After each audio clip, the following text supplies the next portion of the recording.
इस तरह पुनः स्मरण करने की आवश्यकता है। तो हमारे प्रदेश के एक कवि हुए हैं, उन्होंने बहुत अच्छी बातों में इस बात को रखा है कि मैं अमर शहीदों का चारण, चारण मीन्स रिसाइटेशन, मैं अमर शहीदों का चारण उनके गुण गाया करता हूँ। मैं अमर शहीदों का चारण उनके गुण गाया करता हूँ, जो कर्ज राष्ट्र ने खाया है, जो कर्ज राष्ट्र ने खाया है मैं उसे चुकाया करता हूँ, जो कर्ज राष्ट्र ने खाया है मैं उसे चुकाया करता हूँ। और आगे 4 पंक्तियां उन्होंने भी लिखी हैं कि पूजे ना गए शहीद, पूजे ना गए शहीद तो फिर यह पंथ कौन अपनाएगा, पूजे ना गए शहीद तो यह पंथ कौन अपनाएगा, तोपों के मुंह से अड़ कौन अपनी छातियां अड़ाएगा, चूमेगा फंदे कौन, गोलियां कौन वक्ष पर खाएगा, अपने हाथों अपने मस्तक फिर आगे कौन बढ़ाएगा, पूजे ना गए शहीद तो फिर यह पंथ कौन अपनाएगा। उन गाथाओं से सर्द खून को मैं गरमाया करता हूँ, उन गाथाओं से सर्द खून को मैं गरमाया करता हूँ, मैं अमर शहीदों का चरण उनके गुण गाया करता हूँ। तो इन पंक्तियों में बहुत ही मैं समझता हूँ स्पष्टता से उन्होंने इस बात को बताया है कि हम जो यहाँ बैठे हुए हैं इस आज की आज़ाद आबो हवा को लेते हुए, हम कर्जदार हैं उन नायकों के जिन्होंने अपने परिवारों की, बच्चों की, पीढ़ियों की संपत्ति की चिंता ना करते हुए उस अंग्रेजी सत्ता को, पर सत्ता को उखाड़ने के लिए अपना सर्वस्व निछावर कर दिया। तो मैं समझता हूँ कि इससे बेहतर कारण कुछ नहीं हो सकता। जैसा कि मुझसे पहले प्रारंभ में ही बताया गया है कि यह आज़ादी का 75वां वर्ष है। तो मुझे स्मरण है कि आज़ादी के 50वें वर्ष में भी कार्यक्रम हुए थे और 25वें वर्ष में भी कार्यक्रम हुए होंगे, वो मैंने केवल पढ़ा। लेकिन जो ये बात समझ रहे हैं कि आज़ादी के 75 वर्ष का जो महत्वपूर्ण काल है, उसका मुख्य कारण ये है कि ये कहा जाता है कि अगर देश को रीबूट होना है तो 75 साल बाद उसको रीबूट होना है। तो ये तो भारत 2.0 की जो यात्रा है उसके लिए बहुत ज़रूरी है कि हम वापस रीबूट हों। तो ये सवाल होता है कि आज़ादी का अमृत महोत्सव और स्व के भाव को जगाने की ज़रूरत क्या है। तो देखिए कितनी हमारी जो मातृभाषा है, चाहे वो मराठी हो चाहे हिंदी हो, उससे भावों की कितनी सुंदर अभिव्यक्ति होती है। जब हम कहते हैं कि स्व की भावना का पुनर्जागरण होना है तो केवल एक शब्द की बात नहीं कर रहे हैं। आप देखेंगे कि स्व से निकलने वाले शब्दों का हमारे जीवन के, राष्ट्र के जीवन के, व्यक्ति के जीवन में कितना महत्व है। कुछ शब्दों पर ध्यान दें तो आता है कि स्व से बनता है स्वराज, स्व से बनता है स्वदेशी, स्व से बनता है स्वाभिमान, स्व से बनता है स्वभाव, और स्व ही मिलकर सह बनाता है। तो जो सह का भाव है, सह से ही सहकार होता है, सह से ही सहभाग होता है। तो जब तक स्व का भाव नहीं होगा, सह का भाव आ पाना बहुत मुश्किल है। इसलिए साथ में मिलकर काम करें, सहना भवतु सहना भुनक्तु। इसके लिए बहुत जरूरी है कि पहले अपने स्व को जागृत करें, और स्व से ही, सह से ही सर्वे का भी मूल धातु निकलती है कि जब तक स्व का भाव नहीं होगा तो सर्वे भवन्तु सुखिनः सर्वे सन्तु निरामया का भाव की जागृति संभव नहीं है। इसलिए मैं समझता हूँ एक बार जोरदार तालियों से माननीय पंत प्रधान मोदी जी का हम धन्यवाद देते हैं कि उन्होंने स्व के भाव की जागृति के लिए इन 5 बातों में इस चीज को रहा।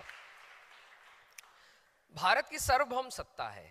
सार्वभौम सत्ता का मतलब होता है कि हम किसी के अधीन नहीं, हम किसी के अधीन नहीं। तो उस बात को जानने के लिए जब उन्होंने 5 बातें कही तो उस बातों में ये कहा कि देश के जो गुमनाम वीर हैं, गुमनाम, उनके बारे में जानने की जरूरत है। तो जब भी गुमनाम वीरों की बात आई तो उसमें देखा कि सबसे बड़ी संख्या देश के आदिवासी जनजाति नायकों की रही है, क्योंकि वो गुमनाम वीर रहे जिनका कि इतिहास में जो स्थान मिलना चाहिए था वो नहीं मिला।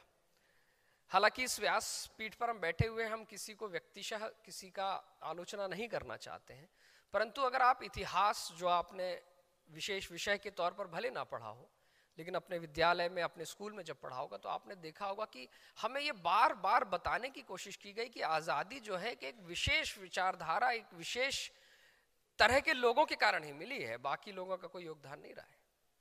हमें बार बार बताने की कोशिश की गई कि भगत सिंह, चंद्रशेखर आजाद, राजगुरु, सुखदेव, चाफेकर बंधु, सुभाष चंद्र बोस, इनका योगदान मात्र किंचित है,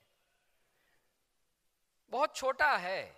बड़ा योगदान तो एक विचार का है, एक परिवार का है, उसने ही सर्वस्व न्यौछावर कर दिया। यहां तक बताने की कोशिश की गई कि दे दी हमें आजादी, जैसे कहीं से लाकर दे दी हो, दे दी हमें आजादी बिना खड़ग बिना ढाल, दे दी हमें आजादी बिना खड़ग बिना ढाल। तो बाबा बिरसा मुंडा जो तीर लेकर चल रहे थे, क्या वो घर की सब्जी काटने के लिए थे? वो देश की आजादी के लिए वो तीर, कमान, बाले, फलिए जो कुछ मिला, लाठी, हसिया, फलिया, जो कुछ मिला, व्यक्ति के पास जितनी शक्ति थी, जितने साधन थे, उन साधनों से उस ब्रिटानी सत्ता को उखाड़ फेंकने के लिए लोगों ने ये परवाह नहीं की कि सामने गोली से मारी जा रही है। उसने तो केवल ये देखा कि मुझे तो अपना काम करना है।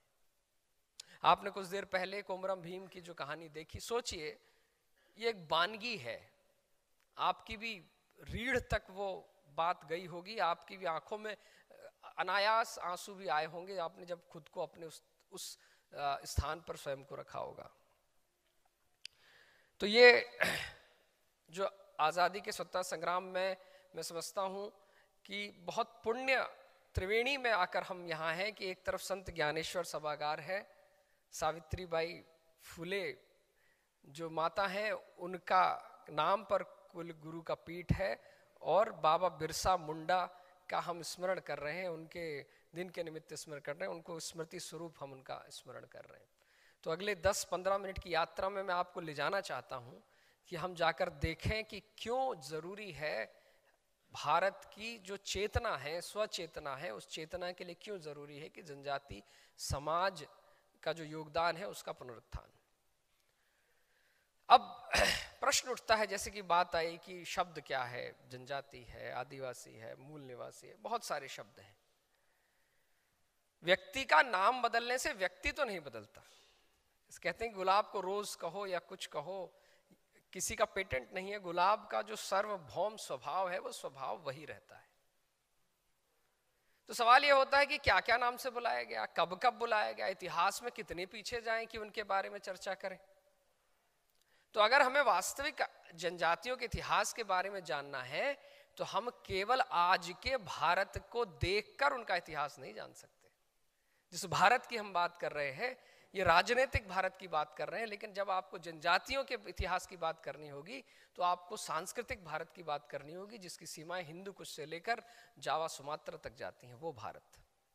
हाँ, आज भारत के राजनीतिक स्वरूप में जनजाति 10 करोड़ हो सकते हैं, लेकिन अखंड भारत जब दुनिया में किसी एक तरह का धर्म नहीं था, तो भारत जो उपमहाद्वीप है उसकी रक्षा करने वाले लोग कौन थे? तो वो ध्यान में आता है कि वो जनजाति समाज थे। भारत में हजारों वर्षों से दुनिया में लोग आए, लेकिन इस महाद्वीप में क्यों नहीं आ पाए? उसके पीछे अगर जाएंगे तो समझ में आता है कि वो जनजाति समाज के लोग थे, आदिवासी समाज के लोग थे। पहली रक्षा पंक्ति, हमारी पहली रक्षा पंक्ति अगर कोई थी तो वो जनजाति आदिवासी समाज की रक्षा पंक्ति। मैं बड़े संक्षिप्त में आपको इस यात्रा पर लेकर जाता हूँ। हम स्कॉलर इंस्टीट्यूट में बैठे हैं, हर कोई बात करता है कि भाई माइथोलॉजी की बात मत करो जी, ओ रामायण महाभारत की बात मत करो, वो तो they are just prose and poise and their mythology. Talk about references. So let me talk about references. What was the first reference made for India? That was made by Megasthenes, who was the co-traveler with the Alexander and Seleucus, उनके आगे जो हुए। तो मेगास्थनीज ने लिखा है तो reference है, इंडिका में लिखा है, पूरे यूरोप में पढ़ी जाती है, इंडिका में लिखा है। क्या लिखता है मेगास्थनीज? मेगास्थनीज ये लिखता है कि बेबीलोन से उठकर जो अलेक्जेंडर पूरी दुनिया को 1 साल में हराकर हिंदू कुश के पर्वतों तक आ गया था, उसे भारत में घुसने के लिए 1.5 साल लग गया। और वो ऐसे नहीं घुस पाया, उसने हिंदू कुश के पर्वत की सीमाओं पर खड़े होकर जब घुसने का प्रयास किया तो सघन वनों से इतना संघर्ष उसे मिला कि उसकी सेना ने बोला कि हम यहाँ पर प्रवेश नहीं कर सकते हैं। उसने सारे यंत्र तंत्र षड्यंत्र सब सारे लगा लिए, तो किसी ने उसे ये सलाह दी कि इन लोगों से केवल मैत्री का मार्ग संधि करने के बाद ही ये तुम्हें आगे जाने देंगे, तो आप इनसे पहले मैत्री करिए। अलेक्जेंडर द ग्रेट उन लोगों से मैत्री करके अंदर आ पाया, उनसे युद्ध करके नहीं आ पाया। तो जोरदार तालियां उन लोगों के लिए जिसने, जब अलेक्जेंडर था उस अलेक्जेंडर को भी घुटने टिका दिए कि तुम यहां जाना चाहते हो आगे तो संधि करके जाओगे, युद्ध करके तुम कभी आगे नहीं जा पाओगे। और मेगास्थनीज ये भी लिखता है, आप देखेंगे कि देयर आर मेनी रेफरेंसेस, उसने अपने नाम में, अलेक्जेंडर ने जब वो वापस गया अपने नाम में एक शब्द जोड़ा, पुलस्त, अलेक्जेंडर द पुलस्त। जो लोग हिस्ट्री पढ़ते हैं उन्होंने देखा होगा पुलस्त शब्द क्यों दिया। पुलस्त शब्द का उपयोग महाभारत में भी आता है कि पुलस्त थे कौन। तो ये लिखा गया कि अलेक्जेंडर ने सब कुछ तो कर लिया, जाते जाते जब उसकी सेना ने कहा कि हम नंद की सेनाओं से नहीं लड़ सकते, जब वो लौट रहा था तो उसे एक जहर भरा तीर उसके बख्तर बंद को छेद कर उसके अंदर चला जाता है और वो पैरालिटिक हो जाता है। और उसके पास दुनिया भर के तमाम वैद्य थे, सारे वैद्य हाथ खड़े कर देते हैं कि भाई इस जहर का तोड़ हमारे पास नहीं है। तो किसी ने उसे कहा कि आपको जो जहर मारा है वो तक्षक जनजाति ने मारा है, तक्षक जनजाति जो मालवा प्रांत की जनजाति है, और इसका तोड़ आपको उसी जनजाति की किसी शाखा में मिलेगा। तो जिस जनजाति की शाखा में उसका तोड़ मिला उसका नाम पुलस्त है। और महाभारत के रेफरेंसेस को अगर देखें तो पुलस्त जनजाति गोंड समाज की जनजाति के नाम से रेफरेंस में आती है, जो महाराष्ट्र में भी बहुलता से। तो जब उनके गोंड जनजाति के वैद्य ने उस जहर को मारा तो उसने कहा कि मैं जो तुम्हें जड़ी बूटी दे रहा हूं उसका प्रभाव केवल भारतीय उपमहाद्वीप में है, तुम इस उपमहाद्वीप को जब छोड़ दोगे इस जड़ी बूटी का प्रभाव खत्म हो जाएगा। अलेक्जेंडर ने उसकी बात को नहीं माना, वो वापस जाता और 21 दिन के अंदर उसकी मृत्यु हो जाती। देखिए ये है हमारे जनजाति समाज का परंपरागत ज्ञान कि जड़ी बूटियों को भी अपनी देश की सीमाओं के लिए बांधा कि कल्याण करें तो देश की सीमाओं में करें, बाहर ना करें। ये तंत्र, ये ज्ञान था हमारा। उसके आगे रेफरेंसेस की बात करते हैं, समय अगर अल्प ना हो तो आई वुड लाइक टू उस पर करूंगा, चूंकि कई छात्र बैठे हुए हैं जो शोधार्थी हैं, इन रेफरेंसेस को अगर नोट करेंगे तो उन्हें बहुत बेहतरीन चीजें निकल कर आएंगी। आगे रेफरेंसेस की बात करें तो हमारा भी एक रेफरेंस है जिसे हम अर्थशास्त्र बोलते हैं, जो हमारे अमात्य कौटिल्य ने लिखा। उन्होंने इतनी अच्छे से बातें कही, he was the first war doctrine teacher in world. हम किसकी बात कर रहे हैं? अमात्य की, जिनको हम कौटिल्य के नाम से जानते हैं। और वो लिखते हैं कि भारत में जो राजा को हिदायत देते हैं कि देखिए जिस राज्य में आप राज्य कर रहे हो उस राज्य की सीमाओं के बाहर आट्विक जनजातियां रहती हैं, आट्विक मतलब जो वनों में रहती हैं, और तुम्हारी सेना के जो 3 प्रमुख घटक हैं, तुम्हारी सेना में जो घोड़े, तुम्हारी सेना में जो हाथी और तुम्हारी सेना के जो तीरंदाज हैं, वो इन आट्विक सेनाओं से आते हैं। इसलिए इन आट्विक राजाओं से मैत्रीपूर्ण संबंध बनाए रखना। और मैत्रीपूर्ण संबंध भी कैसे रखना कि ये आट्विक जो है अपने क्षेत्र को बताने के लिए कभी कभी तुम्हारी सीमाओं में आ जाएंगे और तुम्हारी सीमाओं से थोड़ी बहुत लूटपाट कर लेंगे, तो लेकिन तुम इसे युद्ध कतई ना समझना, क्योंकि ये अपनी सीमाओं और तुम्हारी सीमाओं के रेखांकन करने के लिए यहाँ आते हैं। इनका उद्देश्य तुम्हें लूटना नहीं, ये बताने आते हैं कि ये हमारी सीमा है, इसके आगे आप अपना राज्य का विस्तार ना करें। देखिए कितना सो scientific they were in their thought. और वो ये भी लिखते हैं कि अगर तुम्हारे राज्य में कहीं पर विद्रोह हो जाए तो तुम अपनी रेगुलर आर्मीज को मत भेजना, क्योंकि तुम्हारी रेगुलर आर्मीज को जो विद्रोह कर रहे हैं वो पैसे देकर हो सकता है खरीद ले। तो तुम्हें भेजना है तो तुम आट्विक सेनाओं को भेजना, क्योंकि जो आट्विक लोग हैं वो अपनी मैत्री के बहुत पक्के होते हैं और वो राजा की मैत्री को कभी भी किसी धन या लालच के प्रलोभन में छोड़ेंगे नहीं, वो तुम्हारी सेना से कभी दल बदल नहीं करेंगे। इसलिए पहली पंक्ति आट्विकों की रखना, तीरंदाजों की रखना। ये अर्थशास्त्र कहता है, कौटिल्य का अर्थशास्त्र हिदायत देता। तो ये हमारा गौरवशाली एक इतिहास रहा है। इसके बाद के काल की बात करें तो मुगल आते हैं, वहां से प्रवेश करते हैं, हिंदू कुश से प्रवेश करते हैं, नीचे तक आते हैं।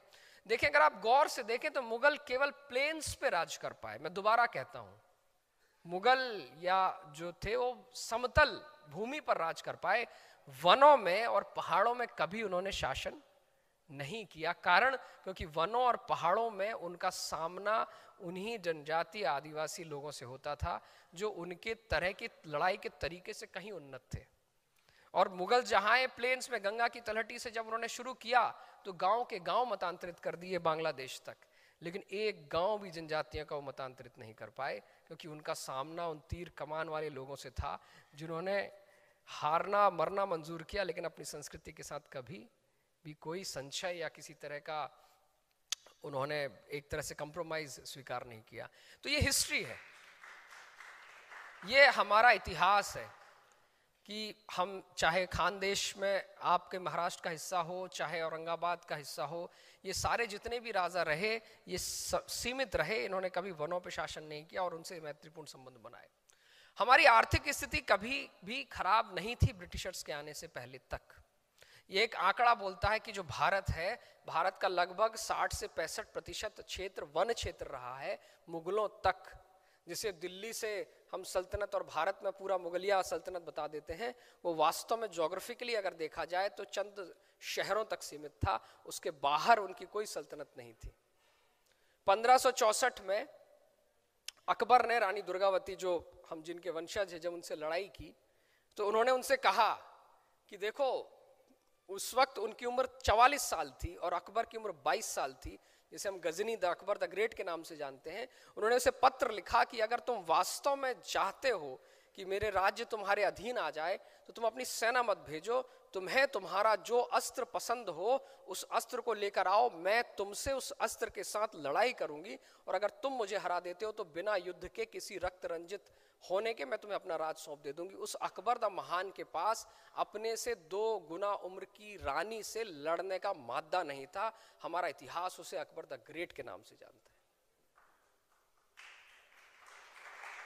मुगल सेनाओं को 3 बार हराने का इतिहास में कहीं पर जिक्र है तो रानी दुर्गावती के नाम पर है, लेकिन इतिहास में रानी दुर्गावती को नहीं पढ़ाया जाता, उस अकबर द ग्रेट को पढ़ाया जाता जिसने कभी खुद बैटल फील्ड में कभी लीड नहीं किया।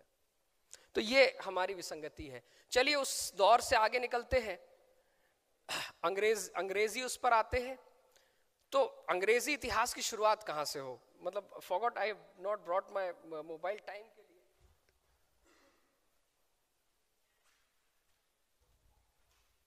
मैं 10-15 मिनट में आपको एक बहुत ही जो हिस्ट्री के स्टूडेंट्स हैं उनके लिए बड़ी अच्छी स्टोरी बताता हूं।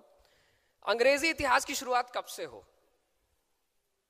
when we should start writing about British, कब लिखना चाहिए या यूरोपियन हिस्ट्री की बात लिखनी चाहिए, तो एक डेट आती है 1492, 12 अक्टूबर 1492। किसी को स्ट्राइक कर रहा हो, 12 अक्टूबर 1492 को जो कोलंबस था वो भारत के व्यापारिक मार्ग की खोज करने के लिए अमेरिका के तट पर पहुंच गया था।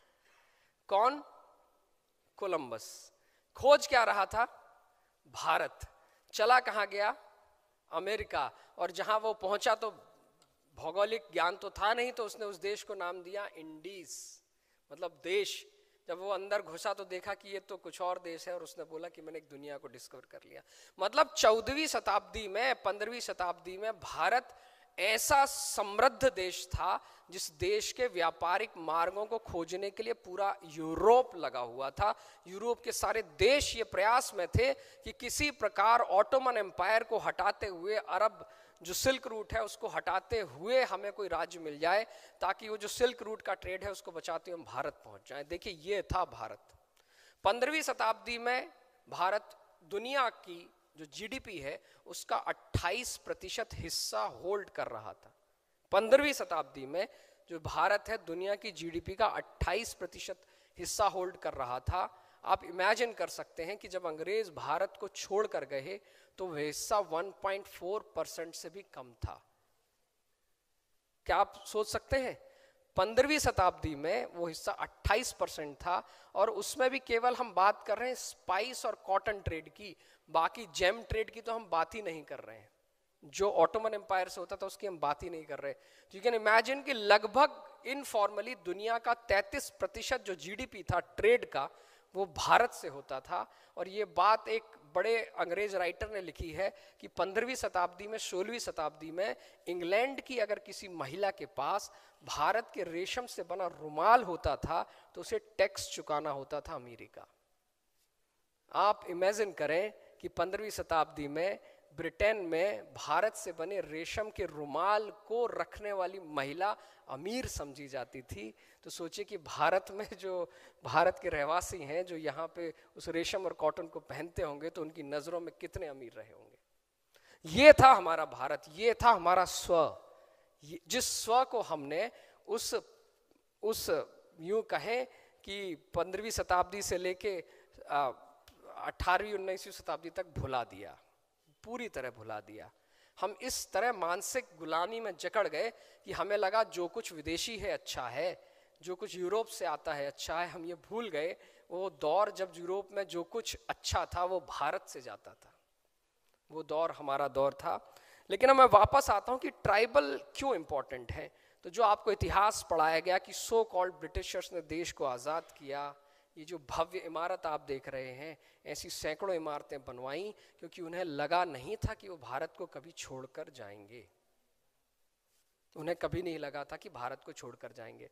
आपको इतिहास में युद्ध पढ़ाए जाते हैं, आपको युद्ध पढ़ाया जाता है, पलासी का युद्ध आपको पढ़ाया जाता है, बक्सर का युद्ध आपको पढ़ाया जाते हैं, अन्य युद्ध, battle of Tarai, battle of Salbai, लेकिन आपको कभी नहीं पढ़ाया जाता कि इन युद्धों का वास्तव में भारत में क्या इसका असर पड़ा था। इसका असर बिल्कुल भी नहीं था, ये आपकी आंखों पे धूल झोंकने का काम है।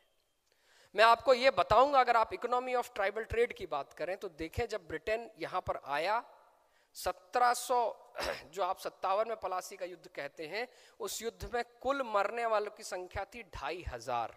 मैं आपको in terms of war terminology में बताता हूं कितनी थी, रिपीट करें, नोट करें, कितनी थी?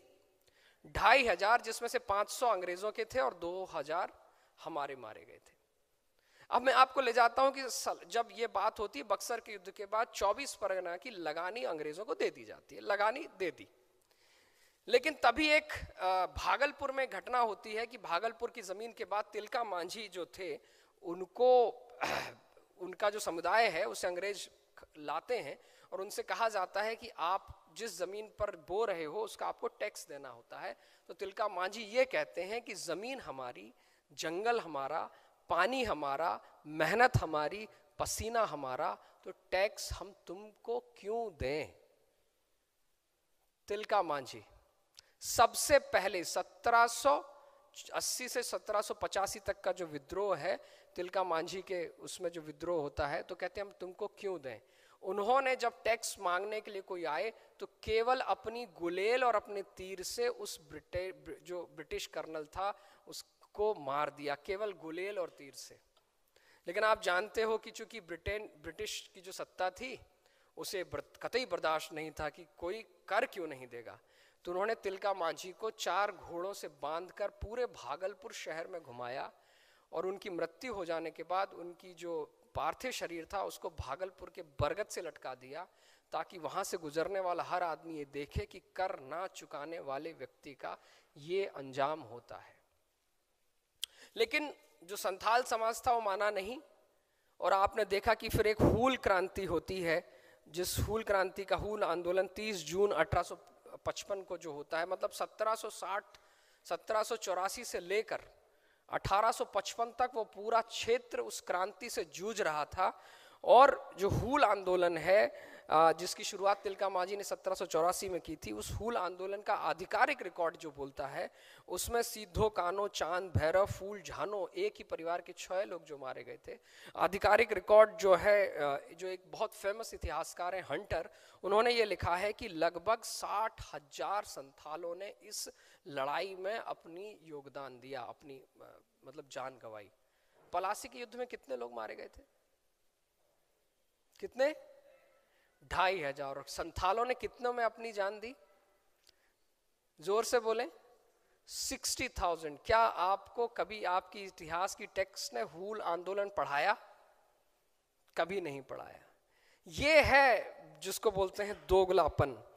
इतिहासकार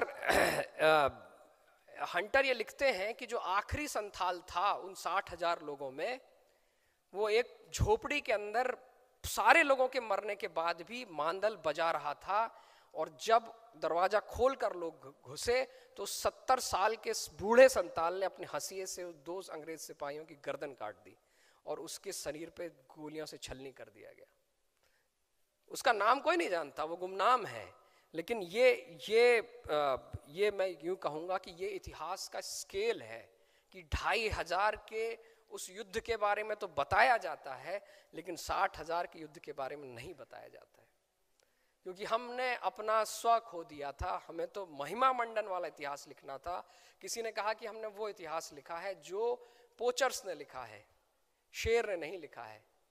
तो जब शिकारी शिकार लिखता है तो शेर को तो मेमना ही बताता है, उसकी कभी तारीफ नहीं करता है।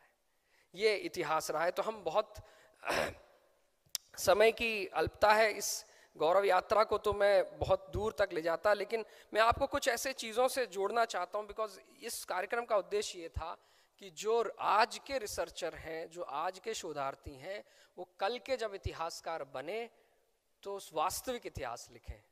वो इतिहास ना लिखें जो हमसे लिखवाया गया, हमारी गुलामी का इतिहास ना लिखें, हमारे गौरवपूर्ण इतिहास का बात लिखें।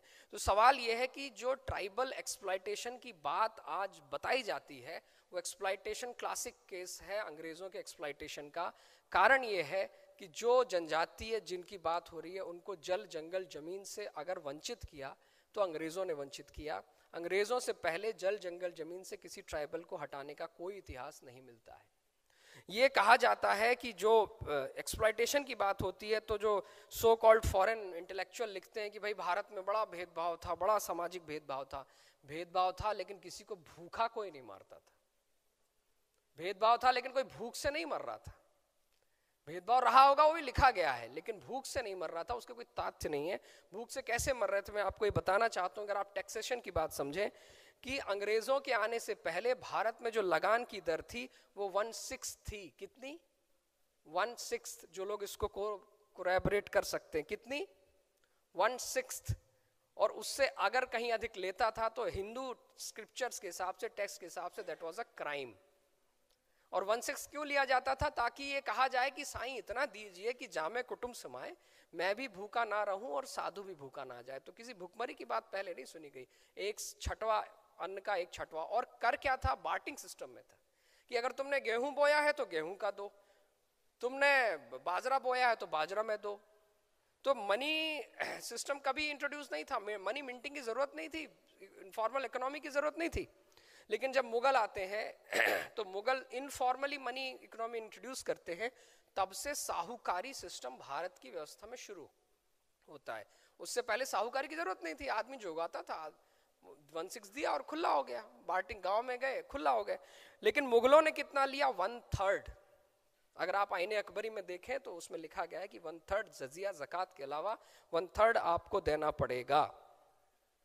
लेकिन जब अंग्रेज आए तो अंग्रेजों ने टैक्सेशन क्या कर दिया? 1750 के बाद पलासी में जब उन्हें 24 परगना में बात आई, नजराने के अलावा आधा आपको टैक्स देना पड़ेगा। मैं बात क्या कर रहा हूं? नजराने के। नजराना क्या था कि अंग्रेज अफसर को खुश करने के लिए नजराना देना होता था, और उसके अलावा जो कुछ तुमने उगाया उसका आधा तुम्हें टैक्स देना होता था। लेकिन वो आधा भी जो था वो in the form of barter नहीं था, क्योंकि वो कैसे ढोके जाते, वो आधा पैसे के फॉर्म में था। तब यहाँ से informal money exploitation, money tender economy शुरुआत होती है, और जो जनजाति उनको जंगल जमीन से इस तरह हटाया जाता है, क्योंकि अब उन्हें टैक्स चुकाने के लिए किसी साहूकार के पास जाकर अपनी जो उपज है उसको बेचना होता था। आप मुझे बताएं कि भारत के इतिहास में अकाल जैसा शब्द कहीं पर नहीं है। इतिहास में ब्रिटिशर्स के आने के पहले किसी ने भी अकाल शब्द को सुना नहीं है। अकाल क्यों आया? क्योंकि ये जब अपना अन्न अनाज ले जाकर, भुखमरी क्यों आई? क्योंकि जब ये अपना अन्न अनाज ले जाकर साहूकार को दे देते थे और उनके पास खुद के खाने के लिए भी कुछ नहीं बचता था, तब भुखमरी की मैन मेड जिसको हम बोलते हैं अकाल की शुरुआत भारत में अंग्रेजों ने की। कुछ जगह तो ये हो गया कि 2/3 तक टैक्स लेने लगे कई जगह पर, उस 2/3 के कारण उनको 2 जून की रोटी भी वसूल नहीं होने लगी।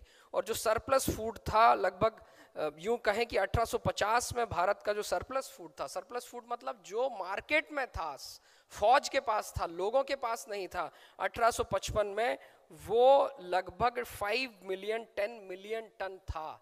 तब हमारे देश में बंगाल फेमाइन हो रहा था, उड़ीसा फेमाइन हो रहा था, देश की बड़ी ट्राइबल पॉपुलेशन भुखमरी के कारण मारी जा रही थी।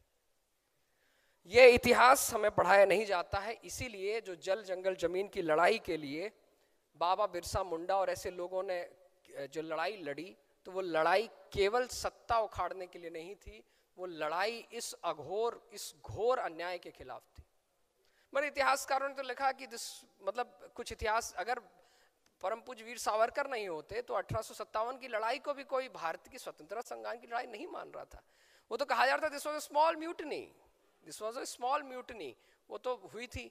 और अंग्रेजों ने क्या लिखा कि ये उन जमींदारों के खिलाफ थी। भाई जमींदार अल्टीमेटली किसके लिए टैक्स वसूल रहे थे? अंग्रेजों के लिए। तो ये म्यूटनी तो उनके लिए थी, तो कोई लिखने के लिए राजी नहीं हो रहा था।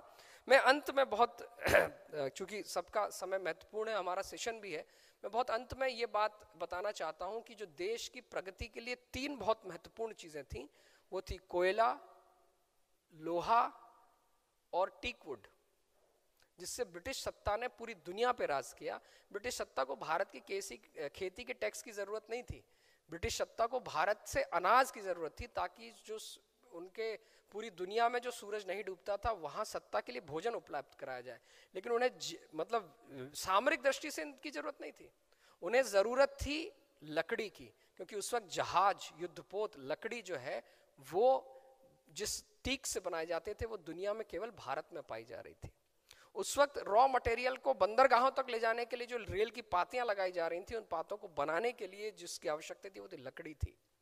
उसके अलावा जो आपने इंडस्ट्रियल रेवोल्यूशन की बात की, उस इंडस्ट्रियल रेवोल्यूशन को चलाने के लिए जो बिजली की आवश्यकता थी, ऊर्जा की आवश्यकता थी, वो मिलती थी कोयले से।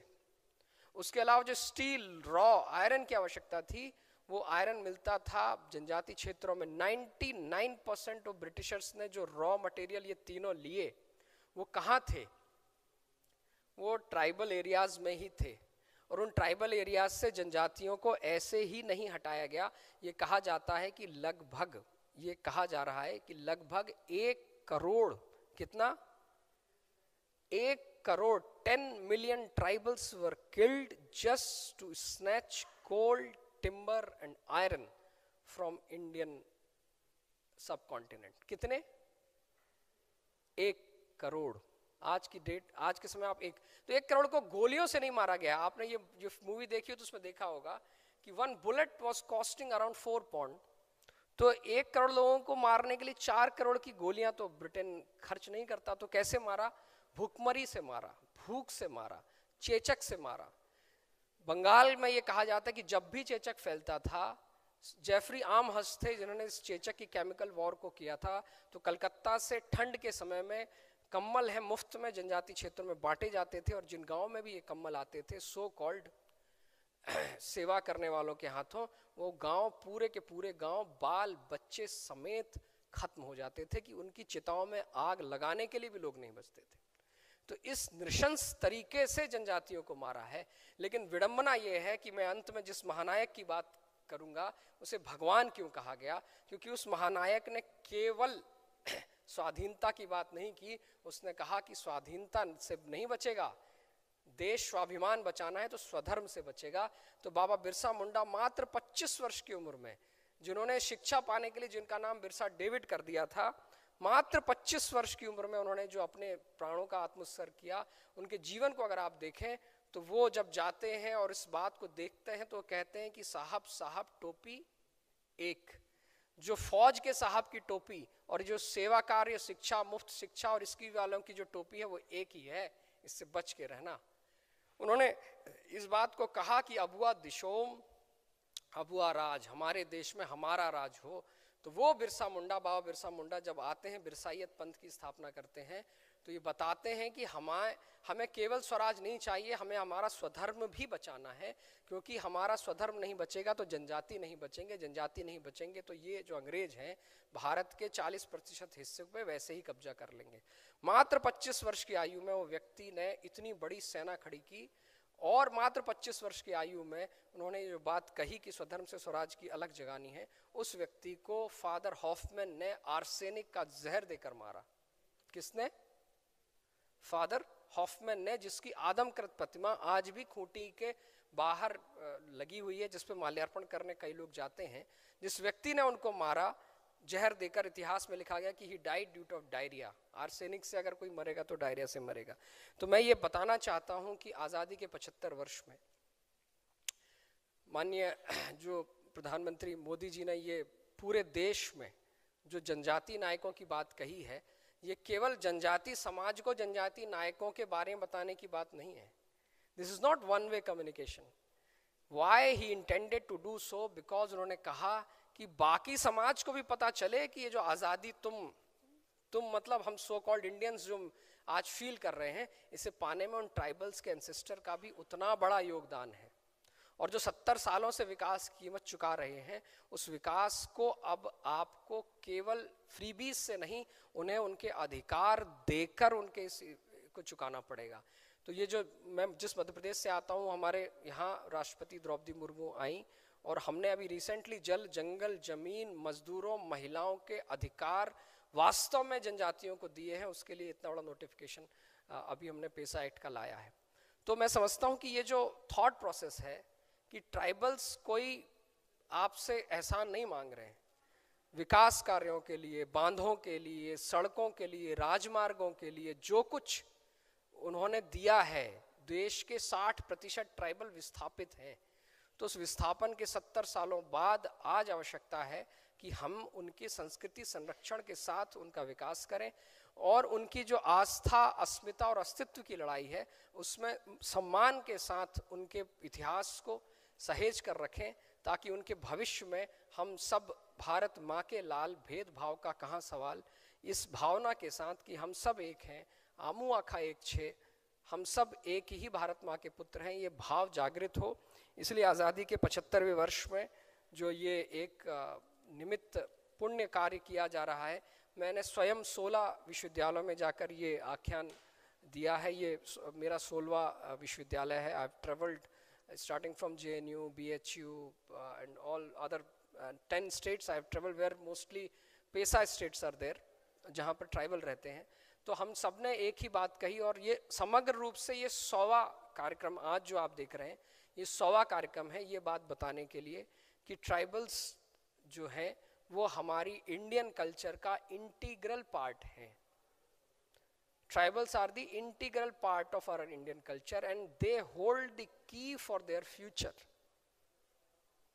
कौन सा फ्यूचर? सस्टेनेबल डेवलपमेंट का फ्यूचर की चाबी, कुंजी अगर किसी के पास है तो ट्राइबल्स के पास है, क्योंकि वो ट्राइबल्स ही थे जिन्होंने हजारों सालों से प्रकृति का भोग नहीं, प्रकृति के साथ सहवास, प्रकृति के साथ प्रश्रय में रहकर जीवन किस प्रकार जिया जाता है, ये जो सीख अगर किसी समाज से किसी को लेनी है, वास्तव में विकास क्या है संविधान में कहीं नहीं लिखा है। अगर वास्तव में विकास देखना है तो जनजातियों से देखना होगा कि किस तरह प्रकृति के साथ धड़कन से धड़कन का तारतम्य मिलाकर जीवित रहा जाता है, प्रगति की जाती है, विकास किया जाता है। अगर ये सीखना है भारत के सभ्य समाज को, भारत के नगरीय समाज को, भारत के ग्रामीण समाज को, तो इन वनों में रहने वाले हमारे आदिवासी जनजाति भाइयों से सीखना होगा। आपने मुझे बहुत लंबा समय दिया और मैंने बहुत संक्षिप्त में अपने उद्गार इस बहुत ही अगस्त गैदरिंग में आपके सामने रखे और मैं समझता हूँ माननीय कुलगुरु और जो लोग हैं, आपने जो मैसेज है इसके माध्यम से आप तक पहुँचा होगा। So we are open for the interactive session after NCST जो है उसको NCST के बारे में बताएंगे, उसके बाद हम ओपन इंटरेक्टिव सेशन के लिए हैं। You can ask any question from constitution, from history, from geography, you can ask anything, you can clear your doubt. Thank you so much. धन्यवाद।